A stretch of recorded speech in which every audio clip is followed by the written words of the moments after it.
nosso Revista em Pauta agora, todas as quintas-feiras, né? A gente sempre traz um convidado especial para falar de um assunto muito importante, um assunto de grande relevância. E dessa vez a gente escolheu um tema que tem tudo a ver com não só o que está acontecendo ao longo da semana, né? Da percepção que a gente está tendo da importância desses temas na nossa vida, mas também em comemoração ao Dia do Rádio, que foi ontem. A gente vai falar sobre a relação rádio e jornalismo, que são duas coisas que não se separam nunca mais. E a gente escolheu um dos ícones do rádio do Brasil para conversar sobre isso também. Joseval Peixoto, que é jornalista. Seja bem-vindo à Revista da Cidade. Tudo bem?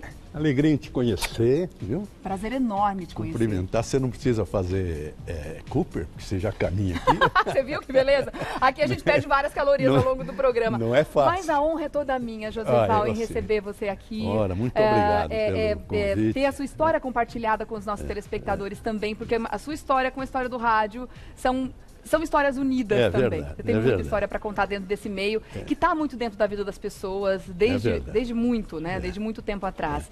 A sua história com o rádio começou quando, Joseval? Com 15 anos. Eu estou com 80. Olha isso! Portanto, fiquei 65 anos lá dentro do rádio. Que maravilha! É a minha vida, né? Foi a minha vida toda. Eu comecei no interior. Eu era narrador esportivo. Interior aqui de São Paulo, né? Interior de São Paulo. Comecei como narrador esportivo. Vim para cá em 60, contratado pela Bandeirantes, pelo grande narrador Edson Leite. Né? E fiquei lá 2, 3 anos. Depois fui para o grupo da Record, Grupo Paulo de Carvalho. E a Jovem Pan integra esse grupo. Eu fiquei lá até hoje, saí 2 vezes, voltei. Passei a vida lá. E deixei de irradiar num determinado momento, depois da Copa da Argentina, para ser o âncora do Jornal da Manhã da rádio. Porque naquele tempo ser âncora era uma novidade. Sim. E como eu tinha, o nosso diretor é o Fernando Vieira de Mello, o Tuto, Antônio Augusto Amaral de Carvalho, queriam que eu fosse para assumir o comando do jornal, tendo em vista que eu tinha uma formação da Faculdade de Direito do Largo São Francisco. Então eu tinha possibilidade de comentar notícias, comentar a justiça, o plano do Supremo Tribunal, etc. Foi por isso que eu parei de irradiar futebol e fui assumir o Jornal da Manhã. Essa é a minha carreira. E é interessante que o rádio, imagino que você viveu isso muito de perto, muito ali organicamente vivendo essas transformações, porque ao longo dessas décadas todas, o rádio passou por muitas transformações em suas programações, nas características principais do que o rádio trouxe, de não só entretenimento, mas das próprias notícias, né? Que hoje, como eu falei, o rádio e o jornalismo estão muito intrinsecamente envolvidos, né? Um casamento para não se separar mais. Mas uma característica que o rádio não perdeu é desse companheiro da pessoa, desse amigo. O rádio é um amigo que eu falo que você liga e desliga na hora que quiser. Exatamente. Isso aí. E a gente faz disso para as pessoas que enfim, se identificam com uma certa programação, fazem parte da vida delas, de fato. É verdade. Né? Não, Regiane, uma coisa que pouca gente observa, você imagina o deficiente visual. O rádio para ele é o mundo. É todo o universo. É verdade. Porque o único contato dele com o mundo exterior que ele não vê é o rádio, que ele pode ouvir. E através de um dos nossos sentidos só, né? Exatamente. É totalmente visual, a gente não precisa da imagem.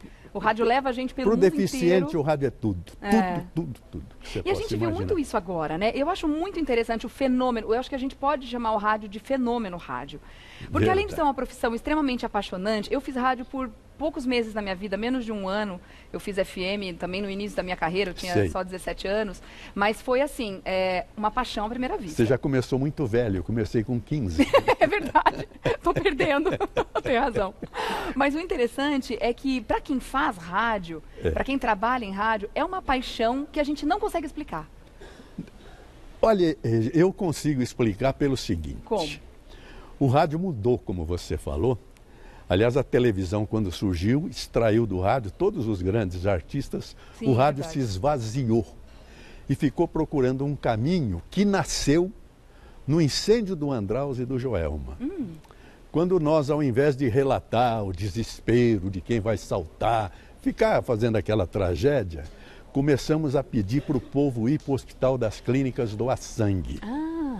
E depois, no exame da FUVEST, que choveu muito em São Paulo, os jovens não teriam tempo de chegar antes de fechar o portão. Nós fomos ao governador, o governador determinou que se aguardasse a chegada dos estudantes. Que fantástico. Nesses dois fatos, nós aprendemos que o destino do rádio era prestar serviço. E hoje é a grande função do rádio. Você vê o trânsito. É um amigo de quem está na rua. Não é verdade? Totalmente. Então, é isso. E aí, a partir daí, uma vez eu recebi um telefonema de um senhor que falou: José Val, eu estou com um problema na escola com meu filho, com a perua lá. A minha esposa fulana vai te ligar, você atenda, por favor. A partir daí eu entendi que o radialista é uma espécie de irmão mais velho.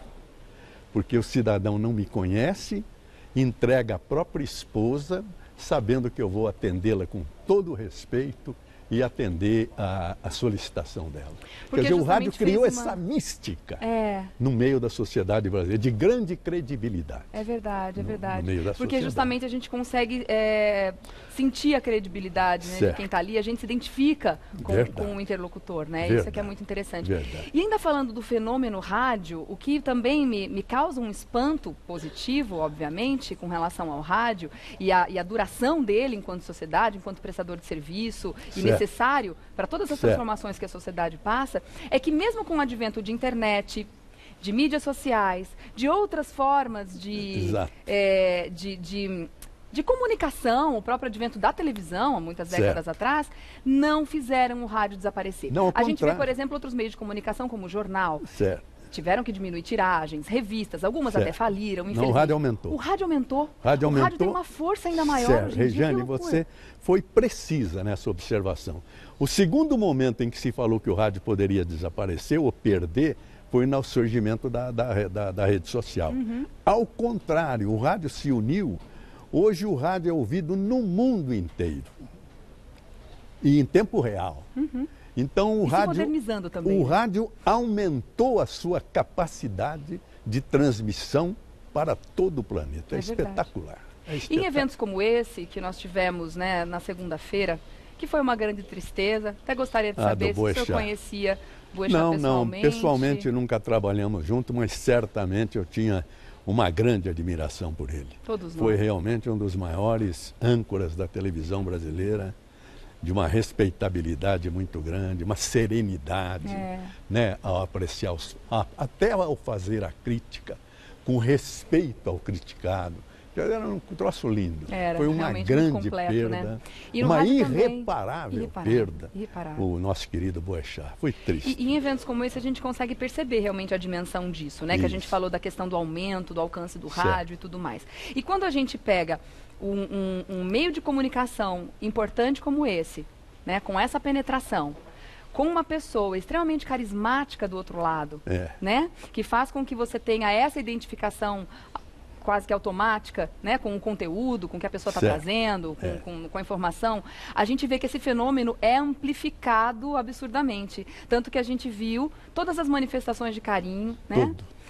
A quantidade de pessoas que lamentaram. O país sentiu. A gente parou. O choque como se tivesse perdendo. Eu senti, assim, eu não chorava a perda de um ídolo desde o Ayrton Senna. Não, Regiane, uma coisa que eu queria aproveitar a audiência do seu programa para falar é o risco hoje das fake news. A internet aceita tudo. É verdade. Qualquer um vai lá e dá uma notícia. É verdade. E isso tem sido manipulado até por governos contra governos, da Rússia contra a eleição americana, agora no Irã, etc. É verdade. Enquanto que o rádio e a televisão, quer dizer, a nossa presença de jornalista, quando você dá uma notícia, sabe que foi a Regiane que falou. Quando eu falava, era o Joseval que falou.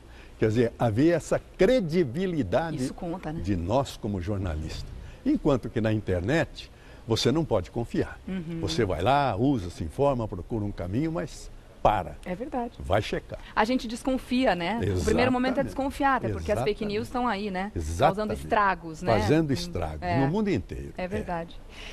Agora, falando em credibilidade, uma carreira como a sua, né? Que passou por tantos momentos memoráveis, né? Da vida de todos os brasileiros, de situações que ficaram guardadas na memória e no coração de muita gente. Você tem momentos fantásticos. A gente vai aqui recordar dois grandes momentos aqui, né? Primeiro foi o momento em que você narrou o 1000º gol do Pelé, gente. Foi. Quantos jornalistas, radialistas tiveram essa honra? Joseval, que coisa maravilhosa da sua biografia. E olha, vou te dizer, esse fato histórico na vida do futebol universal e na vida do Pelé foi uma criação desta casa, da Gazeta. Foi o jornalista Tomás Mazzoni que tinha os dados da carreira do Pelé. O Santos não tinha, a Federação Paulista não tinha, a Confederação Brasileira não tinha. Foi Tomás Mazzoni quem começou a noticiar na Gazeta que, ora, faltam tantos gols para o 1000º gol do Pelé. E aí ele foi chamando a atenção e se tornou um fato universal. Mas não o Pelé, não o 1000º. Mas o fato nasceu aqui. Olha que incrível, vamos ouvir? Que demais, né, gente? Isso é maravilhoso. E é interessante porque a Gazeta realmente sempre tratou o esporte também com muito respeito. Né? Aqui é a história desta casa, sem dúvida, o esporte. Exatamente, muito bom. Tem um outro momento maravilhoso que é o último gol. Dá tempo? Vamos ouvir de novo? Porque a gente estava falando junto. Vamos ouvir de novo o 1000º gol do Pelé. Roda aí. Com aquela serenidade dos que conhecem, dos que sabem. Agora correu de paradinha, tirou.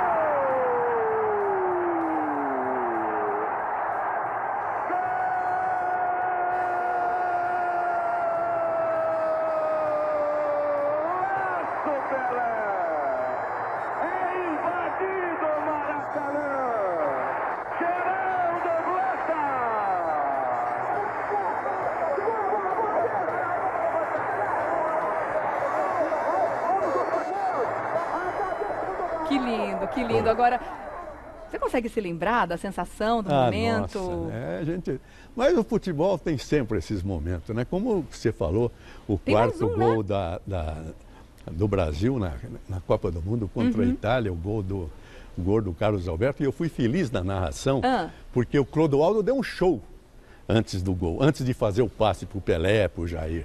Veja na narração, foi um espetáculo. Roda aí. Entrega agora para onde está colocado o jogador Pelé para Gerson para Clodô. Clodô finta primeiro o italiano, vai descendo, finta mais um. Olha o passeio de Clodoaldo. Outra finta de Clodô. Entrega para Rebelino. Domina o astro do parque. Levanta a bola para Jair pela esquerda. Atenção, desceu Jair. Bateu a Paquete. Rolou para Pelé. Atenção, Pelé para Carlos Alberto. Livre a bomba para o goleiro.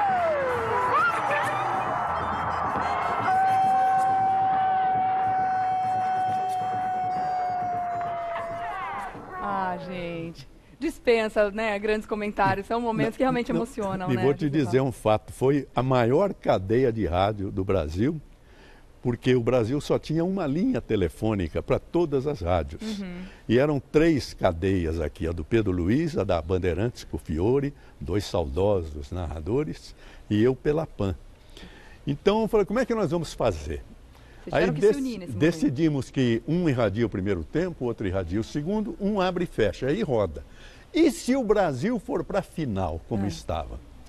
Aí um irradia 30 minutos, outro 15 e 15 e outros 30 finais, que era o filé, porque era a definição da taça Gilles Rimet, que era uma taça de ouro. Fomos ao Dr. Paulo Machado de Carvalho para fazer o sorteio. E eu ganhei o sorteio. Quer dizer, eu não fiz o final só pela qualidade da transmissão. Porque os 2 que estavam do meu lado, o Fiore e o Pedro, eram meus mestres. Mas pela sorte. E uma sorte dupla, porque eu recebi o jogo 1-1. Eu que narrei e ninguém mais. Os 3 gols finais do 4-1 da vitória do Brasil. Gente, uma exclusividade. Não é para qualquer um, né? Mestre Joseval. Olha, eu tenho que agradecer, viu? Porque eu estou aqui do meu lado. É uma pena ter que encerrar, porque a gente teria tantas histórias para conversar e compartilhar. Por isso fica aberto o convite para que volte, por favor. Muito obrigado. Vou agradecer então ao mestre Joseval Peixoto, jornalista. Obrigada pela presença aqui. Obrigado, Regiane. E volte logo, por favor, tá bom? Muito obrigado. Parabéns pelo seu programa, que é lindo, lindo. Parabéns pela sua história também. Boa pelo noite, que vai construindo, com toda certeza, né? Obrigada, querido. Que coisa boa, né, gente? Nossa, eu acho que realmente a gente tem muita história boa para contar por aqui no Revista da Cidade.